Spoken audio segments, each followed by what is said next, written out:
baik sekali. Gimana Lausa Friska? Oh iya, Lausa juga sangat berbahagia karena pagi hari ini kita boleh kembali untuk beribadah kepada Tuhan. Nah, kita sapa yuk adik-adik kita yang di rumah. Selamat pagi adik-adik. Wah, pasti adik-adik sudah bangun pagi nih Lausa buat ibadah pada pagi hari ini. Benar nah, banget. kita pagi hari ini melihat matahari yang sangat cerah. Nah, kita ajak adik-adik untuk memuji nama Tuhan dari terbit matahari. Pakai gerakannya ya.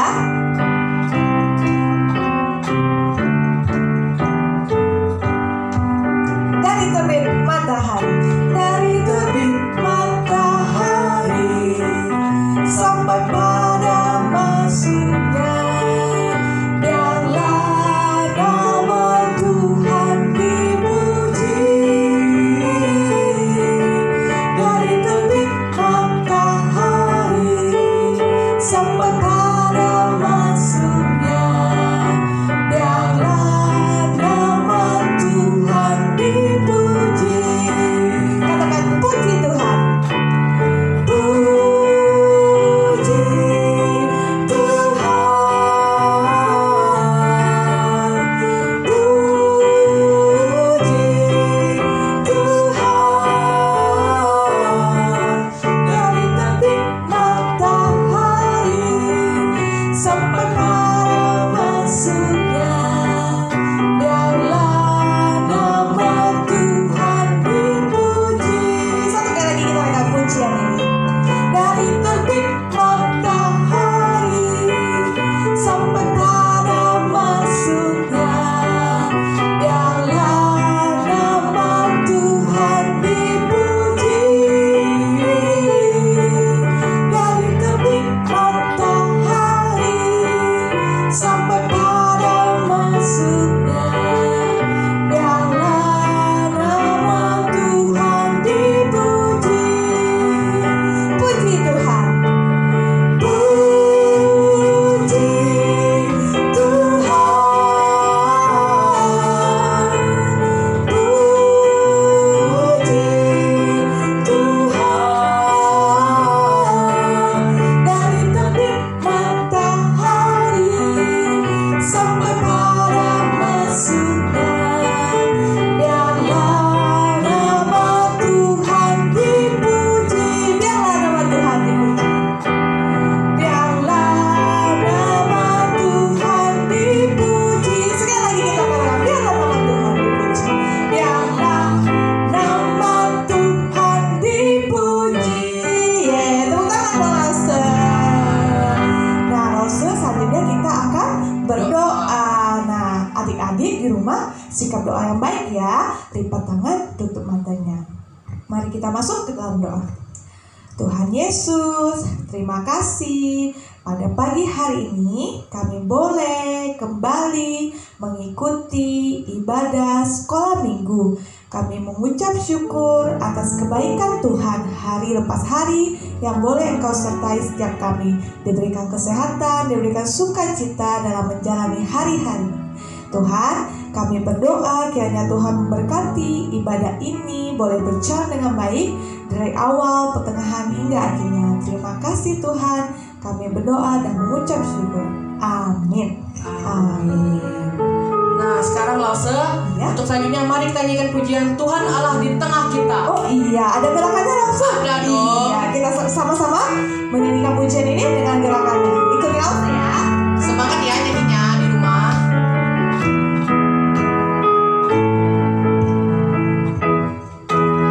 Tuhan Allah di tengah kita besar, besar. Dia senangkan dan girakan dengan sukacita. Dia mengasihi dan bersuka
pujian ini. Duduk senang, berjalan senang.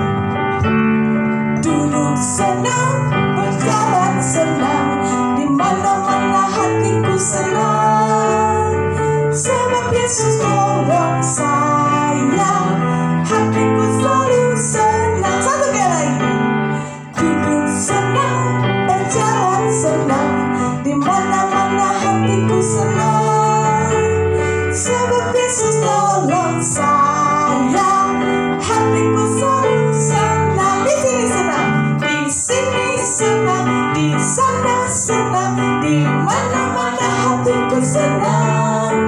Di sini senang, di sana senang, di mana-mana hatiku senang. Haleluya, puji Tuhan, haleluya, puji Tuhan, haleluya, puji Tuhan, haleluya, haleluya, puji Tuhan, haleluya, puji Tuhan, haleluya, puji Tuhan, haleluya.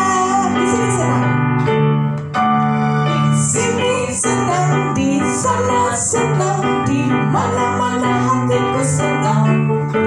Di sini senang, di sana senang, di mana-mana hatiku senang. Haleluya, puji Tuhan, haleluya, puji Tuhan, haleluya, puji Tuhan, haleluya, haleluya, puji Tuhan, haleluya, puji Tuhan, haleluya, puji Tuhan, haleluya. Oke. Nah, Lause, selanjutnya kita mau ngapain sih, Lause? Kita terus menyanyi untuk memuji nama Tuhan. Lebih semangat lagi. Selanjutnya kita nyanyikan pujian Aku Bahagia.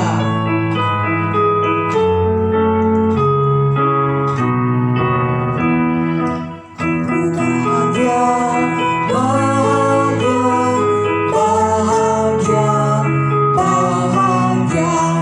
Aku bahagia, bahagia. Sebab Tuhan Yesus angkat dosaku. Yesus angkat dosaku dan buang ke laut. Buang ke laut, buang ke laut. Yesus angkat dosaku dan buang ke laut. Buang ke laut, buang ke laut. Aku bahagia, bahagia, bahagia, bahagia.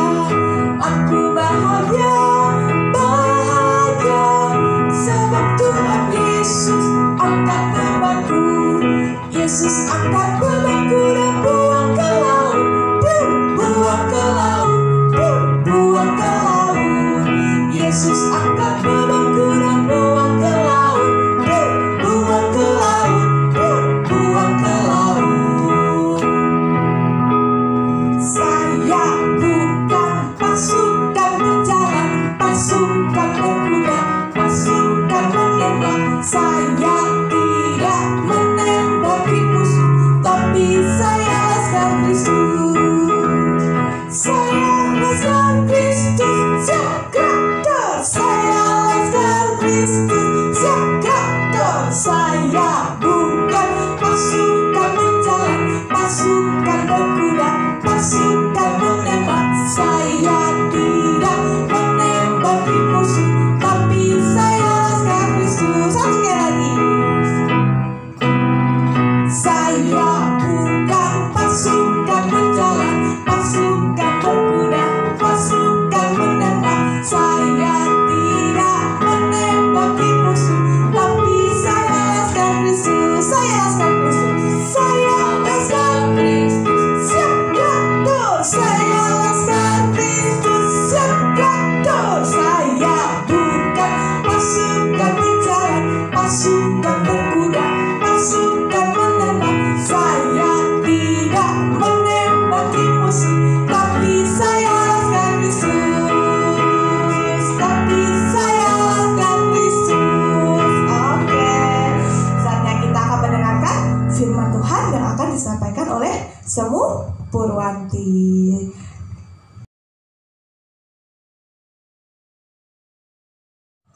Halo adik-adik, shalom, selamat pagi. Senang sekali pagi ini kita boleh kembali bersama-sama beribadah walaupun dengan online. Nah, adik-adik tadi sudah bersukacita memuji Tuhan ya sama Lause Friska dan Lause Kris. Sekarang tiba saatnya kita akan mendengarkan firman Tuhan. Namun, sebelum kita mendengarkan firman Tuhan, mari kita berdoa minta pimpinan Tuhan. Tuhan Yesus, kami bersyukur pagi hari ini Tuhan memberi kesempatan untuk kami boleh memuji memuliakan nama Tuhan. Sebentar kami akan mendengarkan firman Tuhan. Mohon Tuhan membuka hati, pikiran kami, telinga kami, sehingga kami boleh mendengarkan kebenaran firman-Mu dengan baik. Dan kami boleh tahu apa yang Tuhan kehendaki atas hidup kami sebagai anak-anak Tuhan. Terima kasih Tuhan, tolong Tuhan pimpin untuk hamba-Mu yang akan menyampaikan kebenaran firman-Mu. Terima kasih Tuhan, di dalam nama Tuhan Yesus kami mengucap syukur dan kami berdoa. Amin. Adik-adik yang terkasih di dalam Tuhan, tentu masih ingat kan cerita tentang Ishak? Nah, siapa Ishak, masih ingat? Siapa? Ya betul, Ishak, anak dari Bapak Abraham dan Ibu Sarah yang diberikan Tuhan pada masa tua mereka. Bagaimana kisah hidup Ishak selanjutnya? Tentu kita penasaran ya apa yang terjadi kemudian. Nah adik-adik, kita akan menyambung cerita tentang Ishak dan keturunannya. Nah, semakin hari semakin besar, semakin dewasa Ishak. Demikian juga Bapak Abraham semakin tua. Ketika Ishak berumur 40 tahun, Bapak Abraham menghendaki Ishak untuk menikah supaya bisa memberikan keturunan. Akhirnya dicarinyalah seorang istri buat Ishak dari daerah Padan Aram, yaitu seorang gadis yang cantik. Dia masih perawan, anaknya Bapak Betuel. Siapa namanya? Ribka. Nah, Ribka akhirnya menjadi istri dari Ishak. Tetapi adik-adik sayang, Ribka ini seorang yang dikatakan mandul. Apa itu mandul? Mandul adalah seorang perempuan yang tidak bisa mengandung sehingga tidak bisa melahirkan anak. Jadi tidak bisa punya keturunan. Sedih ya adik-adik ya. Padahal tentu saja Ishak ini merindukan keturunan dari istri yang dikasihinya. Nah, tetapi si Ishak tidak berhenti berdoa kepada Tuhan. Dia memohon supaya Tuhan membuka kandungan dari Ribka dan dia bisa mengandung dan melahirkan. Apa yang terjadi? Tuhan mendengar doa dari Ishak. Akhirnya istri yang dikasihinya, Ribka, mengandung. Tapi adik-adik, ketika dia pun mengandung, tetap ada masalah. Kenapa? Ternyata bayi yang di dalam kandungan Ibu Ribka ini bertolak-tolakan. Apa sih bertolak-tolakan? Seperti terus berantem, mereka tidak bisa akur. Sehingga melihat hal demikian, Ishak sedih. Kenapa ya? Bayi yang di dalam kandungan istrinya bertolak-tolakan. Untuk apa aku hidup kalau begitu? Tetapi kembali Ishak minta petunjuk kepada Tuhan Allah. Meminta petunjuk kenapa istrinya mengandung bayi yang demikian. Kemudian apa kata Tuhan Allah? Tuhan Allah menjelaskan bahwa di dalam kandungan Ribka terdapat dua bangsa besar. Terdapat dua suku bangsa yang nanti akan berpencar. Yang satu kuat, yang satu lemah. Dan yang muda akan menjadi tuan dari yang tua. Apa maksudnya? Nah, dari bayi yang dikandung Ribka ketika nanti dia keluar akan memunculkan, memberikan keturunan-keturunan sehingga menjadi sebuah bangsa yang besar. Karena dua jadi dua bangsa yang besar. Nah, adik-adik yang terkasih di dalam Tuhan, kehidupan Ribka kemudian dijalani hari lepas hari, sampai pada akhirnya tiba waktunya Ribka untuk melahirkan. Waktu itu umur Ishak 60 tahun. Nah, kemudian lahir anak yang pertama. Kalau bayi lahir pasti yang kedengaran apa? Tangisnya. Oe, oe, gitu ya. Nah, lahir bayi yang pertama dilihatnya, wah lucu bayinya, merah warnanya. Tetapi kulitnya ditumbuhi dengan bulu-bulu. Seperti bayi itu seperti pakai mantel bulu gitu. Nah, maka dinamailah bayi yang pertama itu Esau. Tidak lama kemudian lahir bayi yang kedua. Dan anehnya bayi yang kedua itu memegang kaki atau memegang tumit bagian kaki dari bayi yang pertama keluar. Namun walaupun mereka kembar, dilihat berbeda. Yang bayi kedua kulitnya licin, kulitnya halus. Sehingga bayi yang kedua diberi nama Yakub. Nah, adik-adik, di dalam adat kebiasaan orang Israel, anak yang lahir pertama itu disebut sulung, ya seperti kita disebut sulung, itu akan menerima hak kesulungan. Apa itu hak kesulungan? Hak kesulungan itu adalah hak untuk anak sulung yang lahir pertama untuk mewarisi segala sesuatu dari ayahnya, dan kemudian dia memiliki tanggung jawab juga untuk anaknya, untuk adik-adiknya maksudnya ya. Nah, itulah setiap bayi yang lahir pertama dia memiliki hak kesulungan, dan ini jadi ketentuan dari Tuhan. Tetapi untuk Yakub karena dia lahir kedua tidak memiliki hak kesulungan seperti Esau. Adik-adik yang terkasih, singkat cerita, semakin hari bertambah tahun, kedua anak ini yaitu Esau dan Yakub ini bertumbuh sebagai anak yang kembar. Mungkin kita berpikir, wah tentu mereka memiliki hobi yang sama, kesukaan yang sama, tetapi tidak dengan Esau dan Yakub. Esau ketika dia besar, dia lebih suka berpetualang, dia lebih suka tinggal di padang, dia lebih suka berburu. Nah, kemudian kalau dia dapat hasil dari buruannya, dia bawa pulang, dia masak, dia berikan kepada ayahnya. Siapa ayahnya tadi? Ishak, betul. Sehingga Ishak menyayangi Esau karena dia sangat suka dengan daging hasil buruan dari Esau. Tapi lain dengan Yakub. Yakub tidak suka berpetualang, tidak suka berburu seperti kakaknya. Melainkan Yakub ini tumbuh menjadi anak yang tenang, pendiam. Dia suka tinggal di kemah, tinggal di rumah, membantu ibunya memasak, membereskan kemah, begitu ya. Sehingga dia lebih dekat kepada ibunya dan ibunya lebih mengasihi Yakub.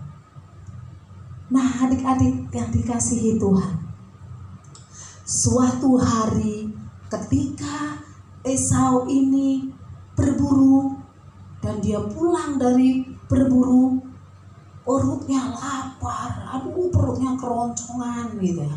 Ketika dia mau masuk ke dalam kemah, dicium, aroma sedap sekali. Aroma apa ini? Pasti ini adalah bau masakan dari adikku. Karena Esau tahu bahwa Yakub suka memasak. Perut lapar, mencium harum masakan, bertambah lapar. Dia masuk ke dalam kemahnya. Kemudian dia melihat Yakub sedang sibuk memasak. Kemudian dia berkata, Yakub adikku, berilah sedikit apa yang kamu masak itu untuk aku. Aku lapar adikku, aku baru pulang dari padang. Aku baru pulang berburu. Tolong kasih dong sedikit saja supaya bisa menghilangkan rasa laparku. Adik-adik, kira-kira dikasih enggak? Yakub kasih enggak sama Esau? Kalau kita mungkin kasih ya. Yakub memang mau kasih, tetapi dia ada syaratnya. Apa syaratnya? Aku akan memberi makanan ini kepada kakak, tetapi ada syaratnya. Apa itu? Syaratnya kalau kakak mau menjual hak kesulungan itu kepadaku. Wah, masih ingat kan hak kesulungan itu apa? Keistimewaan untuk mendapatkan, untuk menjadi ahli waris. Kemudian si Esau menjawab apa? Aduh, sebentar lagi aku mati. Untuk apa hak kesulungan itu bagiku? Ambillah. Yang penting sekarang kamu memberi makanan itu kepadaku. Si Esau sangat tidak menginginkan hak kesulungan. Dia menganggap rendah hak kesulungan. Tetapi Yakub sangat ingin sekali hak kesulungan itu. Maka Yakub berkata, bersumpahlah dulu, berjanjilah dulu bahwa kamu akan memberikan hak kesulunganmu kepadaku. Maka aku akan memberikan masakanku kepadamu. Baiklah. Kemudian Esau bersumpah untuk memberikan hak kesulungan kepada Yakub. Dan Yakub pun mengambil makanan masakannya yang berupa sup kacang merah itu dan juga beberapa roti diberikan kepada Esau. Akhirnya Esau memakan masakan dari Yakub. Esau tidak terlalu peduli dengan yang namanya hak kesulungan. Esau menganggap rendah hak kesulungan, padahal itu adalah hak istimewa yang diberikan kepada setiap orang Israel anak sulung, dan itu menjadi ketetapan Allah. Sehingga apa yang terjadi? Esau kehilangan hak kesulungan itu. Nah, adik-adik yang terkasih di dalam Tuhan, dari kisah Esau dan Yakub tentang hak kesulungan ini kita boleh belajar. Kecerobohan Esau telah membuat dia kehilangan hak kesulungan, hak istimewa yang seharusnya dia miliki. Tetapi karena dia memandang rendah itu, maka dia kehilangan hak kesulungan itu, dan Yakub yang mendapatkannya. Dari sini kita boleh belajar, Tuhan Allah bukan hanya memberikan hak istimewa kepada Esau dan Yakub, tetapi juga kepada kita anak-anak Tuhan. Kepada kalian adik-adik yang masih sekolah, Tuhan berikan hak istimewa berupa apa? Kepandaian. Tetapi bagaimana kalau cara kita menerima anugerah atau menerima hak istimewa itu? Apakah kita kerjakan dengan benar atau tidak? Maksudnya apa? Ketika Tuhan memberikan kepada kita semua kepandaian, kalau kita mau mengerjakannya, kita terus belajar mengolah apapun anugerah, mengolah apapun kemampuan yang diberikan oleh Tuhan kepada kita, mensyukurinya, dan kita belajar, semakin belajar. Tetapi kalau kita menganggap rendah anugerah Tuhan itu, maka seharusnya kepandaian yang Tuhan berikan kepada kita membuat kita berprestasi, akhirnya tidak berprestasi. Itu contoh kecil. Tetapi ada lagi hak istimewa yang luar biasa diberikan kepada setiap kita anak-anak Tuhan. Apa itu? Yaitu hak untuk kita menjadi anak-anak Tuhan, untuk kita memperoleh hidup yang kekal dan masuk di dalam kerajaan surga. Kita semua orang yang percaya mendapat hak yang sedemikian. Tetapi kalau kita meremehkan hak dan anugerah yang diberikan oleh Tuhan kepada kita, kita tidak akan mendapatkan hak itu. Kita tidak akan memperoleh keselamatan itu. Memangnya ada orang yang meremehkan? Ada, adik-adik ya. Semua orang yang diberi kuasa, diberi hak untuk menjadi anak-anak Tuhan itu, percaya kepada Tuhan, akan memperoleh hidup yang kekal. Tetapi dia juga harus mengerjakan anugerah itu dalam hidup kita. Caranya seperti apa ya? Misalnya kalau kita masih sekolah minggu, kita boleh rajin beribadah, rajin membaca firman Tuhan, kita rajin berdoa, kita taat kepada firman Tuhan. Itu harus kita kerjakan. Tetapi bagi orang atau bagi anak-anak yang menganggap sepele keselamatan yang Tuhan berikan, menganggap sepele keselamatan yang diberikan melalui Yesus Kristus yang disalib, dianggapnya sebagai sesuatu hal yang kecil, dia tidak bisa menghargai, maka dia tidak akan mempedulikan untuk mengerjakan anugerah atau hak istimewa yang diberikan kepada kita itu. Sehingga akhirnya anak-anak yang demikian akan kehilangan keselamatan, kehilangan memperoleh hidup kekal, dan kehilangan masuk dalam bagian kerajaan surga. Adik-adik tentu tidak mau ya, tentu tidak mau. Jangankan tidak memperoleh hidup kekal, kita kehilangan prestasi aja rasanya apa? Rasanya sedih, bukan? Nah, apalagi tentang keselamatan. Keselamatan itu harus kita pegang, hak itu harus kita jalankan dengan baik, supaya sampai akhirnya keselamatan itu tetap tinggal di dalam hidup kita sampai selamanya kita percaya kepada Tuhan, kita taat kepada Tuhan, kita memperoleh keselamatan, kita menjadi anak-anak Tuhan dan hidup kekal di kerajaan surga. Semua orang yang percaya, bukan hanya anak sekolah minggu, pasti akan melakukan hal demikian. Maka sekali lagi adik-adik, biarlah pengalaman Esau yang menyepelekan, yang memandang rendah akan hak istimewa yang diberikan kepada Allah itu tidak terjadi dalam hidup kita. Mari kita tetap pegang, mari kita tetap hargai pengorbanan Kristus, menjadikan Kristus sebagai juru selamat kita dari sekarang sampai selamanya, dengan melakukan, dengan mengerjakan keselamatan itu taat kepada Tuhan. Oke adik-adik? Bisa? Pasti bisa. Nah, itu baru anak Tuhan yang baik. Nah, demikian cerita firman Tuhan saat ini. Jadi kita bercerita tentang Ishak yang memiliki dua anak kembar, Esau dan Yakub. Sampai ketemu lagi minggu depan. Tuhan memberkati kita. Mari sebelumnya kita berdoa. Tuhan yang baik, kami bersyukur atas kebenaran firman-Mu. Tuhan mengajarkan kepada kami tentang kehidupan yang telah Tuhan berikan. Setiap kami memperoleh hak istimewa untuk menjadi anak-anak Tuhan. Untuk itu Tuhan tolong kami untuk boleh menjaga hak istimewa itu, sehingga keselamatan tetap tinggal di dalam hidup kami dan kami boleh menjadi anak-anak Tuhan dari sekarang sampai selamanya, sehingga kami pun boleh memperoleh hidup yang kekal. Terima kasih Tuhan, tolong kuatkan kami, ajarlah kami untuk terus melakukan apa yang Tuhan ingin kami kerjakan. Terima kasih Tuhan, di dalam nama Tuhan Yesus kami berdoa. Amin.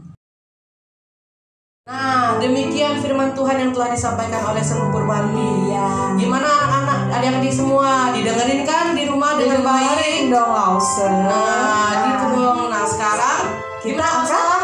menjalankan persembahan. Nah, seperti biasa ya adik-adik, seperti minggu lalu kita bisa memberikan persembahan melalui rekening BCA yang di bawah ini. Nah, adik-adik bisa minta tolong untuk mama atau papa atau keluarganya yang lain untuk mentransfer persembahan adik-adik ke rekening ini. Nah, adik-adik atau juga adik-adik bisa kumpulin uang persembahannya satu keluarga dan minta tolong mungkin mama atau papa membawakan persembahannya ke gereja.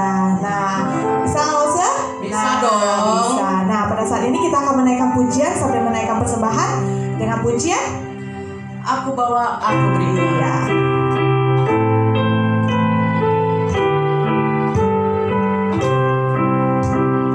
Aku bawa, aku berikan persembahanku pada Yesus, pada Tuhan Juru Selamatku. Aku bawa, aku berikan persembahanku pada Yesus, pada Tuhan Juru Selamatku. Satu kali lagi. Aku bawa, aku berikan persembahanku pada Yesus, pada Tuhan Juru Selamatku. Oke, saatnya kita akan masuk ke dalam doa persembahan yang akan dipimpin oleh Lause Christian. Semuanya lipat tangan, tutup mata, kita berdoa.